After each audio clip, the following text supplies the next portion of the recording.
Bonjour et bienvenue pour cette 6e édition du Salon international du littoral et des enjeux méditerranéens. Pour cette seconde journée ici sur le plateau média avec nos partenaires. Et aujourd'hui, nous recevons Marine Simoen. Vous êtes responsable des appels d'offres en mer pour le groupe Océol. Bonjour Marine. Bonjour, merci de nous recevoir. Merci. Est-ce que vous pouvez nous présenter Océol qui a notamment encore organisé la soirée du salon ce mardi? Oui, bien sûr. Donc Océol, c'est un partenariat de 3 différents acteurs. Il y a le norvégien Equinor, c'est la société d'État norvégienne qui produit l'énergie en Norvège, et c'est un acteur qui travaille en mer depuis plus de 50 ans et qui est positionné sur l'éolien en mer depuis 20 ans, et notamment le flottant avec des parcs déjà en opération en Écosse et en Norvège.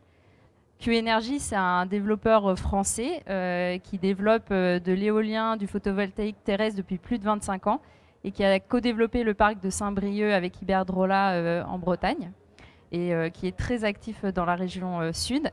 Et Green Giraffe, c'est un conseiller financier qui a travaillé sur plus de la moitié des transactions dans l'éolien en mer ces dernières années. Donc on a uni nos forces pour répondre aux appels d'offres en Méditerranée. J'allais y venir, justement, l'éolien en mer va arriver en Méditerranée. On a des parcs expérimentaux qui vont voir le jour en 2024.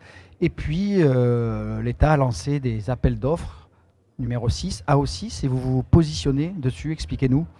Alors, il y a 2 appels d'offres en cours, des appels d'offres commerciaux qui font 250 MW. Il y en a un dans la région PACA et un dans la région Occitanie.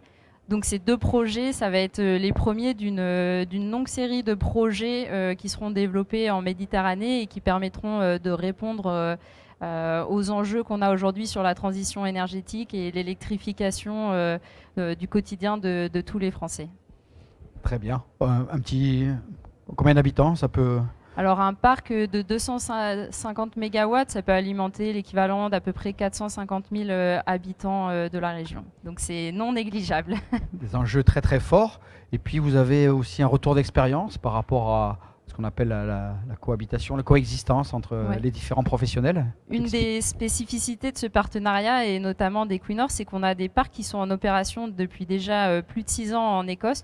Donc on a vraiment un retour d'expérience sur l'exécution de ces projets, sur leur opération, sur l'impact environnemental que peut avoir l'éolien flottant, et également sur la coexistence avec les pêcheurs, puisque récemment on a mené une étude dans le parc d'Awin Scotland en Écosse. On a testé pendant plusieurs sorties en mer sur plusieurs jours la possibilité d'utiliser des engins de pêche statiques comme des NAS, des casiers, et de voir si on pouvait faire ces opérations en toute sécurité à l'intérieur du parc. Et on a démontré que c'était possible, qu'on pouvait mettre en place des distances de sécurité, des fenêtres météorologiques et l'utilisation d'outils en fait, qui permettent de géolocaliser toutes les infrastructures sous-marines dues au parc et les bateaux de pêche pour pouvoir faire ce type d'activité. Finalement, l'éolien en mer, c'est l'avenir pour vous, pour nous? Je pense que l'éolien en mer, c'est l'avenir, et un des gros enjeux, c'est la coexistence de cette activité avec toutes les activités qu'il y a autour, et notamment la pêche, qui est un secteur très important en Méditerranée. Donc ce qu'on souhaite, c'est vraiment pouvoir répliquer ce type d'expérimentation qu'on a faite et démontrer que ces 2 secteurs qui représentent des enjeux majeurs en termes de souveraineté énergétique et en termes de souveraineté alimentaire sont capables de coexister en Méditerranée et de représenter le futur de la région. Marine Simoen, merci beaucoup. Merci à vous. Et bon salon.